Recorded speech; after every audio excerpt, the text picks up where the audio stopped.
পয়গম্বর, দামিয়া পয়গম্বর, আল্লাহ তাআলার ফরমা বান্দার বান্দাদের কাতারভুক্ত ছিলেন পয়গম্বর আইয়ুব আলাইহিস সালাতু ওয়াস সালাম। মেরে মুহতারাম ভাইও, উনি যখন এরকম ভাবে গোসল করার জন্য বের হয়েছে, উনি যখন গোসল করার জন্য বের হয়েছেন, ওনার সামনে কি হয়েছে? ওনার সামনে এরকম ভাবে আল্লাহ তাআলা এরকম ভাবে স্বর্ণের হরিণ, আল্লাহ তাআলার সামনে অনেকগুলো স্বর্ণের হরিণ ফেলে দিয়েছে। দুবরা ঘাসের মধ্যে সবুজ রঙের এরকম হরিণ থাকে, হরিণ এরকম ধরতে গেলে লাফ মেরা চলে যায়। এরকম ভাবে পয়গম্বর আইয়ুব আলাইহিস সালাতু ওয়াস সালামের সামনে এরকম ভাবে কি করলেন? স্বর্ণের অনেকগুলো হরিণ ফালাইলেন। হরিণ, উনি স্বর্ণের হরিণ দেখা গোসলটা পরিপূর্ণ করে এই স্বর্ণের হরিণ গুলো লইয়া লইয়া এরকম এরকম কাপড়ের আস্তিনের মধ্যে নিয়ে ঘরের মধ্যে ঢুকে গেছে। এরকম সব স্বর্ণের হরিণ গুলো নিয়ে আইয়ুব আলাইহিস সালাম ঘরের মধ্যে গিয়েছে। আল্লাহ তাআলা বলে, পয়গম্বর আপনাকে আমি স্বর্ণের হরিণ গুলো দিলাম, কোন হরিণ তো রাইখে গেলেন না, সবই তো নিয়ে গেলেন। আপনার এত কি প্রয়োজন ছিল সব হরিণ গুলো নিয়ে গেলেন? পয়গম্বর আইয়ুব আলাইহিস সালাতু ওয়াস সালাম বলে, হে আল্লাহ, আপনি আমার মনিবের এরকম ভাবে গোলামকে দিয়েছে, আমি গোলাম হিসেবে সব হরিণ গুলো আমার প্রয়োজন ছিল আমি নিয়েছি। তবে আল্লাহ আপনাকে আমি বলতেছি, আমি যে হরিণ গুলো নিয়েছি, আমি স্বর্ণের হরিণ গুলো নিয়েছি, আমি কোন মুহূর্তে এক মুহূর্তের জন্য আপনার না শুকরিয়া করেছি কিনা, আপনার সাথে এরকম ভাবে গোস্তেগির করেছি কিনা, আল্লাহ আপনার হুকুমের অমান্য করেছি কিনা? আল্লাহ বলে, না, তুমি হুকুমের অমান্য করো নাই।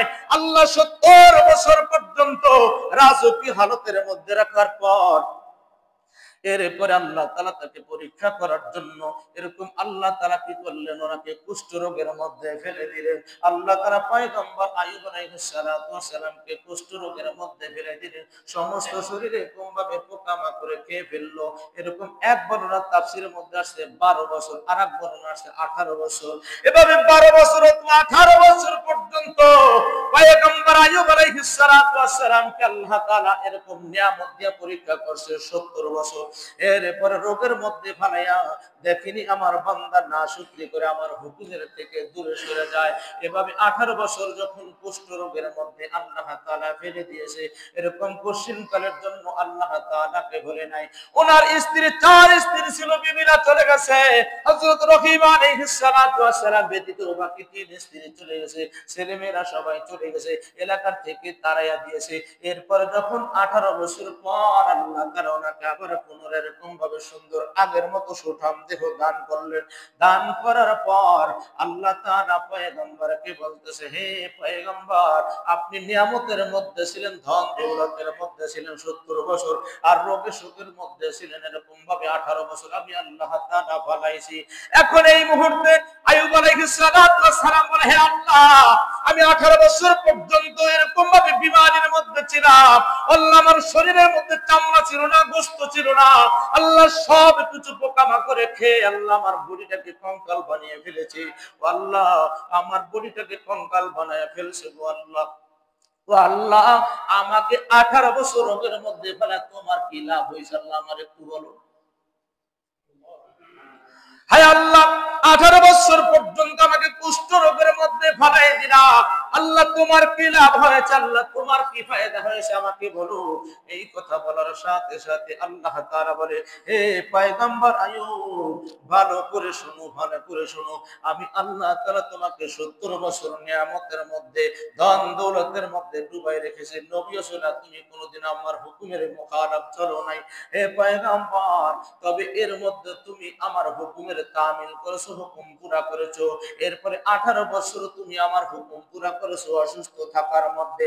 তবে হে পয়গম্বর আইয়ুব রে, ভালো করে শোনো, ভালো করে শোনো।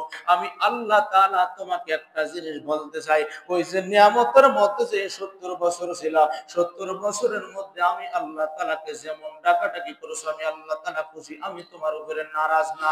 আবার যে 18 বছর পর্যন্ত তোমাকে কুষ্ঠ রোগের মধ্যে ভালাই পরীক্ষা করেছি, ওই সময় আমি আল্লাহ তাআলা তোমার উপরে নারাজ না।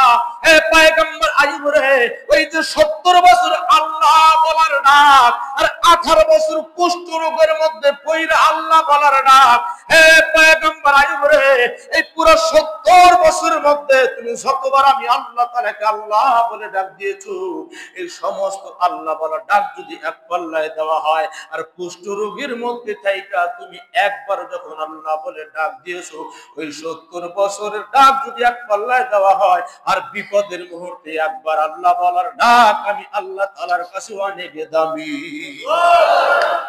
মেরে মুহতারাম ভাই, ও নিয়ামতের মধ্যে থাকলেও আল্লাহ, এরকম বিমারির মধ্যে থাকলেও আল্লাহ, আল্লাহ তাআলা ছাড়া বিলকুল আমার কোনো পথ নাই, আপনার কোনো পথ নাই। এজন্য রবের সাথে ভাব থাকিলে অভাব নাই, রবকে মাকসাদ বানানো, হ্যাঁ আল্লাহ তাআলাকে মাকসাদ বানানো। মেরে মুহতারাম ভাইও, আজ দুনিয়াটা মস্ত বড়, খাও দাও ফুর্তি করো, হ্যাঁ যা মন চায় তাই করো, না এটার নাম জিন্দেগি না।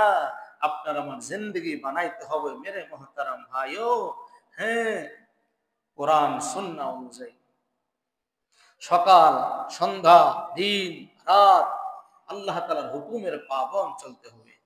আমার আয় উৎস কামাই রুজি রোজগার ঘর সংসার অফিস আদালত ব্যবসা বাণিজ্য সব হবে পয়গম্বর আরবি সাল্লাল্লাহু আলাইহি সাল্লামের নমুনায়।